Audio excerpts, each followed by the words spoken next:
कहानी 4 आने का हिसाब। बहुत समय पहले की बात है। चंदनपुर का राजा बड़ा प्रतापी था। दूर दूर तक उसकी समृद्धि की चर्चाएं होती थी। उसके महल में हर एक सुख सुविधा की वस्तु उपलब्ध थी, पर फिर भी अंदर से उसका मन बहुत अशांत रहता था। उसने कई ज्योतिषियों और पंडितों से इसका कारण जानना चाहा। बहुत से विद्वानों से मिला। किसी ने कोई अंगूठी पहनाई तो किसी ने यज्ञ कराए, पर फिर भी राजा का दुख दूर नहीं हुआ। उसे शांति नहीं मिली। एक दिन भेष बदलकर राजा अपने राज्य की सैर पर निकला। घूमते घूमते वह एक खेत के निकट से गुजरा। तभी उसकी नज़र एक किसान पर पड़ी। किसान ने फटे पुराने वस्त्र धारण कर रखे थे और वह एक पेड़ की छांव में बैठकर भोजन कर रहा था।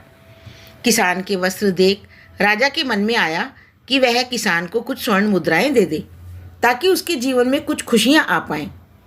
राजा किसान के सम्मुख जाकर बोला, मैं एक राहगीर हूँ।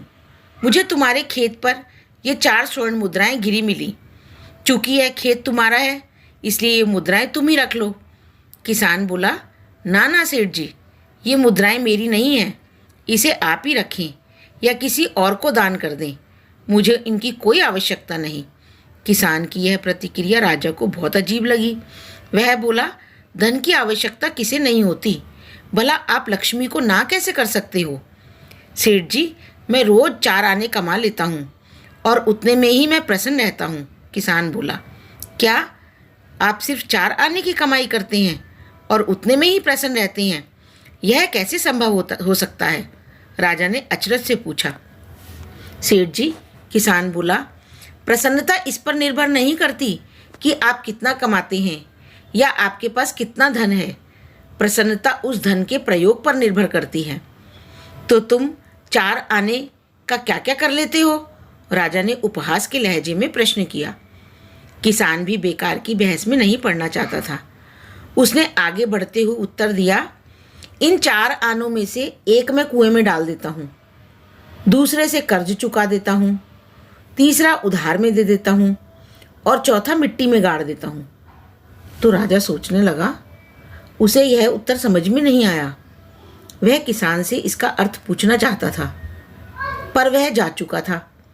राजा ने अगले दिन सभा बुलाई और पूरे दरबार में कल की घटना कह सुनाई और सबसे किसान के उस कथन का अर्थ पूछने लगा। दरबारियों ने अपने अपने तर्क पेश किए, पर कोई भी राजा को संतुष्ट नहीं कर पाया। अंत में किसान को ही दरबार में बुलाने का निर्णय लिया गया। बहुत खोजबीन करने के बाद किसान मिला और उसे कल की सभा में प्रस्तुत होने का निर्देश दिया गया।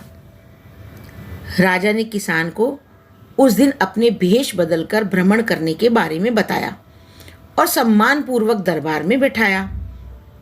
मैं तुम्हारे उत्तर से प्रभावित हूँ और तुम्हारे 4 आने का हिसाब जानना चाहता हूँ, ऐसा राजा ने किसान से कहा। बताओ, तुम अपने कमाए 4 आने किस तरह से खर्च करते हो, जो तुम इतना प्रसन्न और संतुष्ट रह पाते हो? तो राजा ने प्रश्न किया और किसान ने राजा के प्रश्न का उत्तर देते हुए कहा, हुजूर, जैसा कि मैंने आपको बताया था, मैं 1 आना कुएं में डाल देता हूँ, यानी अपने परिवार के भरण पोषण में लगा देता हूँ। दूसरे से मैं कर्ज चुकाता हूँ, यानी इसे मैं अपने वृद्ध माँ बाप की सेवा में लगा देता हूँ। तीसरा मैं उधार दे देता हूँ, यानी अपने बच्चों की शिक्षा दीक्षा में लगा देता हूँ। और चौथा मैं मिट्टी में गाड़ देता हूँ, यानी कि मैं 1 पैसे की बचत कर लेता हूँ, ताकि समय आने पर मुझे किसी से मांगना ना पड़े। और मैं इस पैसे को धार्मिक, सामाजिक व पारिवारिक कार्यक्रम में खर्च करता हूँ। तो मित्रों, देखा जाए तो पहले की अपेक्षा लोगों की आमदनी बढ़ी है, पर क्या उसी अनुपात में हमारी प्रसन्नता भी बढ़ी है? पैसों के मामलों में हम कहीं ना कहीं गलती कर रहे हैं। लाइफ को बैलेंस करना बहुत ज़रूरी है और इसके लिए हमें अपनी आमदनी और उसके इस्तेमाल पर ज़रूर गौर करना चाहिए। नहीं तो भले हम लाखों रुपए कमा लें, पर फिर भी हम प्रसन्न और संतुष्ट नहीं रह पाएंगे। तो दोस्तों, अगर आपको यह कहानी अच्छी लगी तो इसे लाइक, सब्सक्राइब और शेयर ज़रूर करें। धन्यवाद के साथ अगली कहानी की प्रतीक्षा में।